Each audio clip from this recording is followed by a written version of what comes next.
ঢাকাই সিনেমার জনপ্রিয় নায়িকা পরিমণি আর তরুণ গায়ক শেখ সাদির প্রেমের গুঞ্জনটা অনেকদিন ধরেই চলছিল।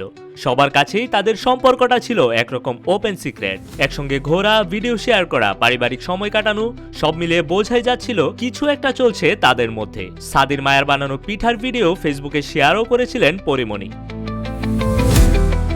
কিন্তু সম্প্রতি তাদের সম্পর্কে কিছুটা ঠান্ডা ঠান্ডা ভাব। কিছুদিন আগে পরিমণি ফেসবুকে কালো ব্যাকগ্রাউন্ড দিয়ে লিখেছেন ব্ল্যাকমেলার। সাদিও কালো ব্যাকগ্রাউন্ডে দিয়েছেন 3টা ডট। ব্যাস, এতেই শুরু হয়ে গিয়েছে সম্পর্ক ভাঙার গুঞ্জন। ভক্তরাও বসে নেই। কমেন্টে কেউ কেউ বলছে পরিও ছেকা দিল, কেউ বলছে মামা ব্যাপারটা সিরিয়াস। যদিও এখনো দুজনের কেউই মুখ খুলে কিছু বলেননি।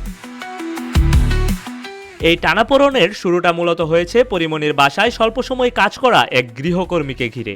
সেই গৃহকর্মী সামাজিক যোগাযোগ মাধ্যমে কিছু বিভ্রান্তিকর ও নেতিবাচক তথ্য ছড়িয়ে দেন, যার প্রভাব পড়ে পরিমণি ও সাদির ব্যক্তিগত সম্পর্কে।